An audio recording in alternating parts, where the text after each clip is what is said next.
காட்டிலையும் வேலை செஞ்சுக்கிட்டு அப்பா அம்மா கஷ்டப்படுறாங்கன்ட்டு அதையும் செய்யும், வீட்லேயும் படிக்கும். அது இல்லாமல் எங்களை பிரிஞ்சு திருச்சியில் 4 வருஷம் இருந்துச்சு. நாங்கள் வந்து லோவர் மிடில் கிளாஸ் ஃபேமிலி தான். எங்கள் அப்பா ரொம்ப கஷ்டப்பட்டு தான் படிக்க வச்சாங்க. சரி அவங்க படிக்க வச்சதுக்காகவே நான் ஏதாவது பண்ணணுமேன்ட்டு தான் கிளியர் பண்ணியிருக்கேன்.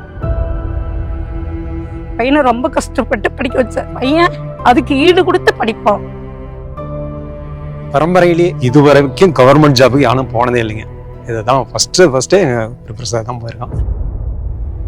இப்பயும் எங்களை விட்டு பிரியக்கூடாது, எப்பயும் எங்க கூட இருக்கணும்னு நினைக்கிறேன். ஒரே பையன்.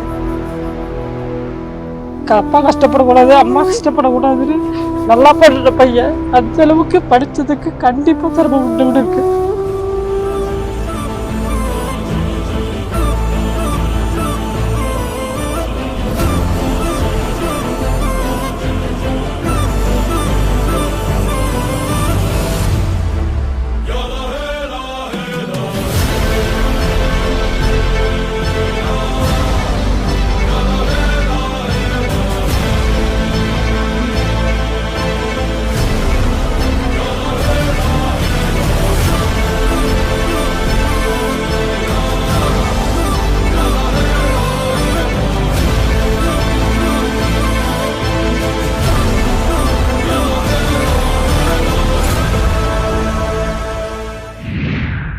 ஹலோ எவ்ரிவன், என்னுடைய பேர் குரு பிரசாத். நான் சிவகங்கைபுரம் அப்படின்ற கிராமத்துலேருந்து வரேன்.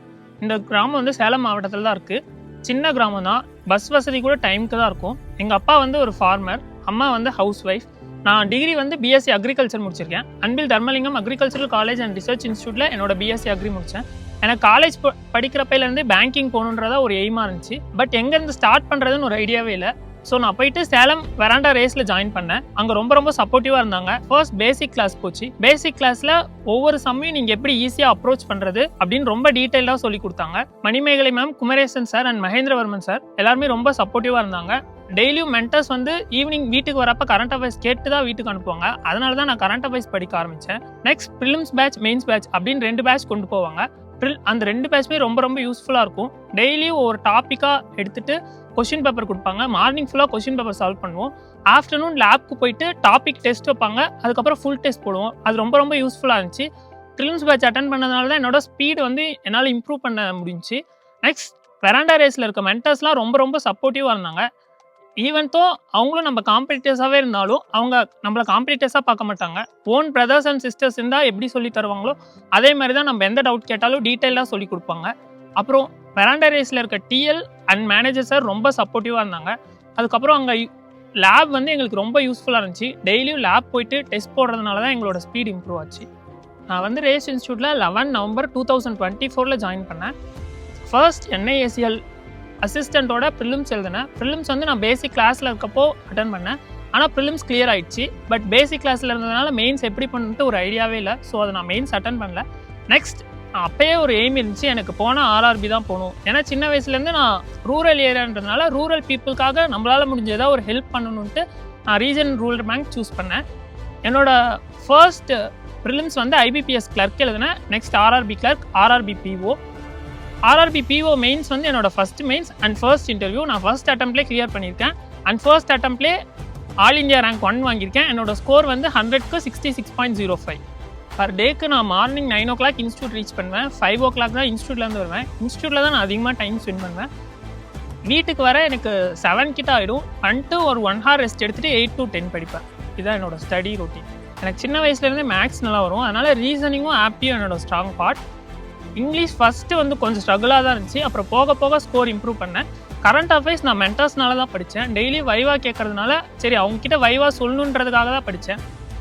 அதனால தான் கரண்ட் அஃபேர்ஸில் என்னடா ஹையாக ஸ்கோர் பண்ண முடிஞ்சிச்சு. நான் வந்து அஃபேர்ஸ் க்ளவுடில் வீக்லி PDF தான் ஃபாலோ பண்ணேன். ஃபர்ஸ்ட் டெய்லி ஃபாலோ பண்ணுறேன், அது எனக்கு செட் ஆகலை. ஸோ வீக்லி PDF ஃபாலோ பண்ண ஆரம்பித்தேன். ப்ரிலிம்ஸ் பேட்ச் நடக்கும்போது டெய்லி 1 week படிச்சுட்டு போயிடுவேன். அதுலேருந்து மென்டர்ஸ் ஃபுல்லாக கேள்வி கேட்பாங்க, டாப் அண்ட் பாட்டம் கேள்வி கேட்பாங்க. அதுக்கு ஆன்சர் பண்ணுறதுக்காக தான் படித்தேன். அது ரொம்ப ஹெல்ப்ஃபுல்லாக இருந்துச்சு. ஹிந்து எடிட்டோரியல் படிப்பேன். எடிட்டோரியல் படிச்சுட்டு டெய்லியும் எனக்கு தெரியாத வேர்ட்ஸ்க்குலாம் சினானிம் எழுதி வச்சேன். அது மாதிரி ஒரு 1000 words எழுதி வச்சுருக்கேன். அதை டெய்லியும் ரிவைஸ் பண்ணிட்டே இருப்பேன். அதுதான் எனக்கு இம்ப்ரூவ் பண்ண ஹெல்ப்ஃபுல்லாக இருந்துச்சு. ரிசல்ட் பார்த்தோன்னே ரொம்ப ஹாப்பி ஆகிடுச்சு. நான் ஃபஸ்ட்டு போய் எங்கள் அப்பாட்ட தான் சொன்னேன். அதுக்கப்புறம் அம்மாட்ட சொன்னேன், அப்புறம் எங்கள் ரிலேட்டிவ்ஸ் எல்லார்ட்டையும் சொன்னேன். பட் ஆல் இந்தியா ரேங்க் 1 வரும்னு எக்ஸ்பெக்ட் பண்ணல. சார் தான் இன்ஸ்டியூட்லேருந்து கால் பண்ணி சொன்னார், இது மாதிரி ஆல் இந்தியா ரேங்க் 1 எடுத்திருக்கீங்க அப்படின்ட்டு. ரொம்ப ரொம்ப ஹாப்பியாக இருந்துச்சு. இல்லை, வீட்டில் எனக்கு ரொம்ப சப்போர்ட்டிவாக தான் இருந்தாங்க. என்ன வீட்டில் சப்போர்ட் பண்ணாலும் நம்ம சீக்கிரம் வேலைக்கு போகணும், அப்பா அம்மா உட்கார வச்சு பார்த்துக்கணுன்றதான் என்னோட எய்மாக இருந்துச்சு. அதுக்காக தான் படித்தேன். நான் ஃபேஸ் பண்ண சேலஞ்ச் பார்த்திங்கன்னா, எனக்கு டெய்லியும் ட்ராவல்லே மார்னிங் 2 ஹவர்ஸ் போயிடும், ஈவினிங் 2 ஹவர்ஸ் போயிடும். இதிலே ஒரு 4 ஹவர்ஸ் எனக்கு ட்ராவல்லே போயிடும். இருந்தாலுமே நான் இன்ஸ்டியூட் போய் தான் படித்தேன். ஏன்னா வீட்டில் இருக்கோம், நமக்கு சில சமயம் ஏதாவது டிஸ்டர்பன்ஸ் வரும். இன்ஸ்டியூட்னா நம்ம காம்படிட்டர்ஸ் பார்த்துட்டே படிக்கிறப்போ நமக்கு ஒரு பூஸ்ட்டாக இருக்கும். ஸோ டெய்லியும் நான் இன்ஸ்டியூட் போயிட்டு தான் ப்ரிப்பேர் பண்ணேன். நாங்கள் வந்து லோவர் மிடில் கிளாஸ் ஃபேமிலி தான். எங்கள் அப்பா ரொம்ப கஷ்டப்பட்டு தான் படிக்க வச்சாங்க. என்னதான் வில்லேஜ் இருந்தாலும் சின்ன வயசுலேருந்தே எங்கள் அப்பா இங்கிலீஷ் மீடியம் தான் படிக்க வச்சாங்க. ரொம்ப கஷ்டப்பட்டு தான் படிக்க வச்சாங்க. சரி, அவங்க படிக்க வச்சதுக்காகவே நான் ஏதாவது பண்ணணுமேன்ட்டு தான் கிளியர் பண்ணியிருக்கேன் இப்போ பேங்க் எக்ஸாம். நான் சோஷியல் மீடியா அவ்வளோ யூஸ் பண்ண மாட்டேன். வாட்ஸ்அப், டெலகிராம் அவ்வளோ. எந்த ஸ்டேஜ்லேயும் கிவ் அப் மட்டும் பண்ணாதீங்க. ஃபர்ஸ்ட் எல்லாருக்குமே ஃபெயிலியர்ஸ்ன்றது வரும். ஃபஸ்ட்டு ப்ரிலிம்ஸே உங்களுக்கு கிளியர் ஆகாமல் போகும். ஆனால் எந்த ஸ்டேஜ்லேயும் கிவ் அப் பண்ணாதீங்க. உங்களோட ஹார்ட் ஒர்க் கண்டிப்பாக போட்டுகிட்டே இருந்தீங்கன்னா நீங்கள் கண்டிப்பாக கிளியர் பண்ணலாம். நானும் அப்படி தான் படித்தேன், எனக்கு கிளியர் பண்ணியிருக்கேன். இல்லை, சேலம் பிரான்ச் தான் என்னோட வெற்றியில் முக்கிய பங்காக இருந்திருக்கு. ஏன்னா அவங்களனா இந்த அளவுக்கு இவ்வளோ சீக்கிரமாக என்னால் அச்சீவ் பண்ணிக்க முடியாது. அவங்க கொடுத்த லேபு, மென்டர்ஸ் எல்லாருமே ரொம்ப சப்போர்ட்டிவாக இருந்ததுனால தான் என்னால் இவ்வளோ சீக்கிரமாக அச்சீவ் பண்ண முடிஞ்சிச்சு. லேப் வந்து ஸ்லாட் வைஸ் கொடுப்பாங்க. நமக்கான ஸ்லாட்டில் போயிட்டு நான் ஒரு நாளைக்கு இருந்தால் ஒரு ப்ரிலிம்ஸ் டெஸ்ட் போடுவேன். அதே மாதிரி மெயின்ஸ் எக்ஸாம் வரதுக்கு முன்னாடியே வந்து நான் மெயின்ஸ் மார்க் போட ஆரம்பிச்சிட்டேன். அதுதான் எனக்கு ரொம்ப ஹெல்ப்ஃபுல்லாக இருந்துச்சுன்னு நினைக்கிறேன். ஏன்னா ஆஸ்பிரன்ஸ் பண்ணுற மிஸ்டேக் என்னன்னா, ப்ரிலிம்ஸ் ரிசல்ட் வந்ததுக்கப்புறம் தான் மெயின்ஸ்க்கு ப்ரிப்பேர் பண்ண ஆரம்பிப்பாங்க. ஆனால் அது மாதிரி பண்ணாதீங்க. உங்களுக்கு ப்ரிலிம்ஸ்க்கு வரதுக்கு முன்னாடியே நிறைய கேப் இருக்கும். அப்பயே நீங்கள் மெயின்ஸ்க்கும் சேர்த்து ப்ரிப்பேர் பண்ண ஆரம்பிச்சிங்கன்னா உங்களுக்கு யூஸ்ஃபுல்லாக இருக்கும். சின்ன வயசுலேருந்து ரொம்ப கஷ்டப்பட்டாங்க. எல்கேஜிலேருந்தே ஃபஸ்ட் ரேங்க் தான் வந்தான். அப்படி அதேமாரி யூனிவர்சிட்டியில் போயிட்டும் 3 கோல்டு மெடல் வாங்கினா. அப்படி அப்புறம் இந்த எக்ஸாம்லாம் இந்த அளவுக்கு மார்க் வாங்கன்னு எதிர்பார்க்கவே இல்லை. இந்தியா ஃபஸ்ட்டுங்கிறது எங்களால் தாங்க முடியாத ஒரு ரொம்ப சந்தோஷம். நான் வார்த்தையில் சொல்கிற அளவுக்கு எனக்கு தெரியல, எப்படி சொல்கிறதுன்னு தெரியல. அந்தளவுக்கு ரொம்ப சந்தோஷமாக இருக்குது. நான் வந்து படிக்கவே இல்லை, 3வது தான் படித்தேன். ஆனால் என் பையன் இவ்வளோ இந்த அளவுக்கு ஒரு நான் எதிர்பார்க்கலைங்க. எனக்கு ரொம்ப சந்தோஷமா இருக்கு.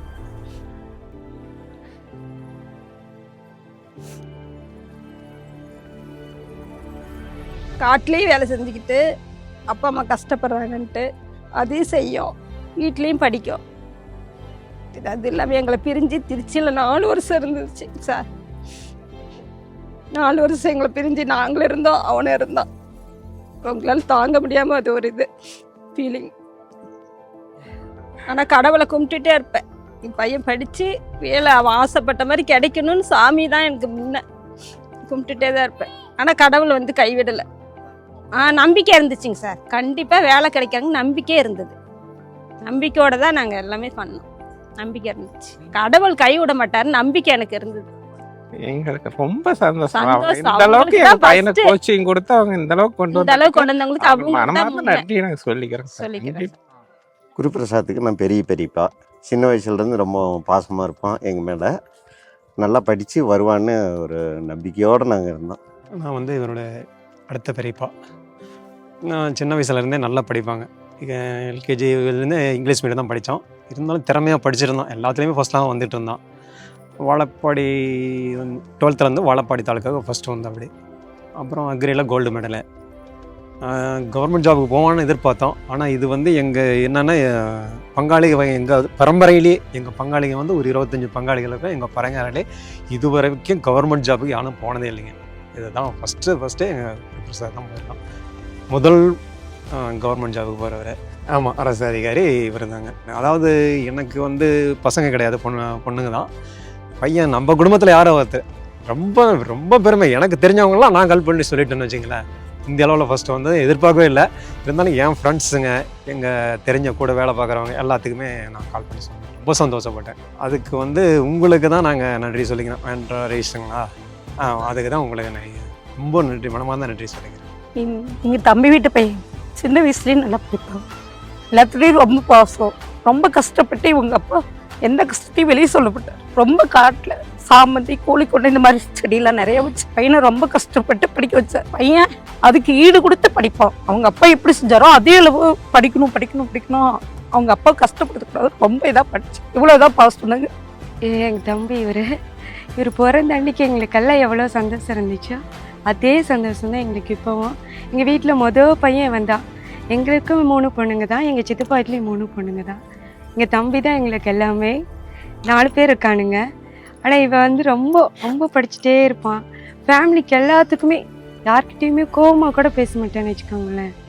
நார்மலாகவே இருப்பான். எல்லாமே எல்லா விதத்துலேயும் கூடயே இருப்பான். ரொம்ப சப்போர்ட்டாக இருப்பான். நல்லா படித்தது எங்களுக்கெல்லாம் ரொம்ப ரொம்ப ரொம்ப சந்தோஷம். இது வணக்கம் சார். உங்கள் ரேஸ் இன்ஸ்டிடியூட்க்கு மிகப்பெரிய நன்றி. எங்கள் தம்பி இந்த அளவுக்கு வந்ததுக்கு உங்களுக்கு மனமார்ந்த நன்றிகள் சொல்லிக்கிறோம். ரேஸ் இன்ஸ்டிடியூட்டுக்கு ரொம்ப ரொம்ப நன்றி. இது எங்கள் மச்சனை எனக்கு. இவன் என் பையனுக்கு தான் இவனை போய் மோட்டிவேஷன் பண்ணிக்கிட்டே தான் இருக்கிறான். மாமனாட்டம் படிக்கணும். இருந்தாலும் அவனோட இவன் காட்டிலி கஷ்டப்படுவான் பையன். இவ்வளோ கஷ்டம் கிடையாது. அவங்க அப்பா விட கஷ்டப்பட்டு அப்பா கஷ்டப்படக்கூடாது, அம்மா கஷ்டப்படக்கூடாதுன்னு நல்லா படுற பையன். அந்த அளவுக்கு படித்ததுக்கு கண்டிப்பாக திறமை உண்டு இவனுக்கு. ரொம்ப நன்றி. பேச முடியல சார். உங்களுக்கெல்லாம் வந்ததுக்கு ரொம்ப நன்றி. வணக்கம். நான் குருபிரசாந்தோட அத்தை பேசுகிறேன். அவர் படிக்கிறதுக்கு காரணம் பெஸ்ட்டு நான் சொல்ல போனால் அவங்க அப்பா தான். 100க்கு 100 அவங்க தான். அவங்க அப்பா மட்டும்தான் காரணம். அதில் நல்ல பையன். என்னோட பையனை கூட நான் என்ன சொல்லுவேன், குருமாமா மாரி வரணும், குருமாமா மாரி இருக்கணும் அப்படின்னு சொல்லவும் அவன் என்ன சொல்லுவான், நான் குருமாமாவுக்கு மேலே நான் வருவேம்மா அப்படின்னு தானே அவன் சொல்லியிருக்கான். இருந்தாலும் எனக்கு ஒரு நம்பிக்கை இருந்திருக்கு. பெஸ்ட்டாக அம்மா அப்பா அவனுக்கு கடவுள் அவங்க 2 பேர் மட்டும்தான். இன்னும் மேலே மேலே குருபிரசாந்த் நல்லா வளரணும். அவங்க தம்பியும் அவனுக்கு அவன் துணையாக இருப்பாங்க. ஹரிகரனும் அவன் தம்பியும் அவனுக்கு பெஸ்ட்டு ஒரு ஃப்ரெண்டாக இருந்து வளர்ச்சி கொண்டுட்டு வருவான் நான் நம்பிக்கிறேங்க சார். இன்னும் மேலே மேலே குருபிரசாந்த் வளரணும். அது எங்களோட ஆசீர்வாதத்தோடு அவன் முன்னேற்றமாக வரணும் ஒவ்வொரு விஷயத்துலையுமே. குருபிரசாந்த் இது வரைக்கும் நல்லா இன்னும் பாஸ் பண்ணணும். அவன் வேலையும் சரிங்க, அவன் லைஃப்லேயும் சரி, அவனுக்கு எல்லாமே பெஸ்ட்டாக தான் கிடைக்கணும்னு நாங்கள் அத்தை மாமா ஆசைப்படுறது அது ஒன்று தான். இருந்தாலும் நல்ல பையன், இன்னும் மேலே வரணும். அவங்க தம்பி சப்போர்ட்டும் அவனுக்கு இருக்கும். அவனோட தம்பி ஒரு ஃப்ரெண்டாகவும் இருந்து அவங்களுக்கு துணையாகவும் அவங்க அப்பா அம்மாவும் வருவாங்க. நான் குருபிரசாத்தோட இன்னொரு அக்கா. இவன் சின்ன வயசுலேருந்தே ரொம்ப நல்லா படிப்பான். இவன் மெயினாக இதில் படிக்கிறதுக்கு காரணமே எங்கள் சித்தப்பா தான். அவர் ரொம்ப கஷ்டப்படுறாரு, சீக்கிரம் நம்ம படித்து அப்பா அம்மா கஷ்டத்தை போக்கணுங்கிறதுக்கோசரமே சீக்கிரம் படித்து வேலைக்கு போயிட்டான். இவன் சின்ன வயசுலேருந்து எங்களை விட்டு பிரிஞ்சு இருந்ததே இல்லை. அக்ரிகல்ச்சருக்கோசரம் 4 வருஷம் எங்களை விட்டு தனியாக பிரிஞ்சிருந்தான். இப்பயும் எங்களை விட்டு பிரியக்கூடாதுங்கிறதுக்கோசரமே தான், லோக்கல்லே இருக்கணுங்கிறதுக்கோசரம் தான் இந்த எக்ஸாம் பேங்க் எக்ஸாமுக்கே போனால் இப்பயும் எங்களை விட்டு பிரியக்கூடாது, எப்பயும் என் கூடயே இருக்கணும்னு நினைக்கிறேன். ஒரே பையன். அக்ரிகல்ச்சர் முடிச்சுட்டு இவன் கொஞ்சம் வேலைக்கு போகாமல் இருந்தான். சரி, எல்லாரும் வேற வெளியில் கேட்டுகிட்டே இருந்தாங்க இவ்வளோ படிக்க வச்சுட்டு பையனை வீட்டிலே இருக்கான்னு. அதனால தான் அப்புறம் இதில் படிக்க வச்சோம். அவங்க கேட்ட கேள்விக்கு சரியான பதிலடி கொடுத்துட்டான். இவன் இவ்வளோ நல்லா படித்ததுக்கு இன்ஸ்டியூட்டுக்கு ரொம்ப தேங்க்ஸ். நான் எக்ஸ்பெக்ட் பண்ணல ஆல் இந்தியா ரேங்க் 1 வருவான்னு எக்ஸ்பெக்ட் பண்ணல. பட் நம்ம எப்படியாவது இந்த டைம் கிளியர் பண்ணிடணும், ஆர்ஆர்பி பிஓ கிளியர் பண்ணி எப்படியாவது வேலைக்கு போயின்றது தான் என்னோட மெயின் எய்மாக இருந்துச்சு. பட் ஆல் இந்தியா ரேங்க் 1ன்னு சொன்னோன்னா என்னால் நம்பவே முடியல. அப்பா அம்மாலாம் ரொம்ப அழுதுட்டாங்க. என்னடா நம்ம வில்லேஜில் இருக்கோம், யாருமே பயப்படாதீங்க, நீங்கள் நினச்சா உங்களால் முடியும், ஈஸியாக அச்சீவ் பண்ணலாம். கண்டிப்பாக படிங்க. Thank you Veranda rice.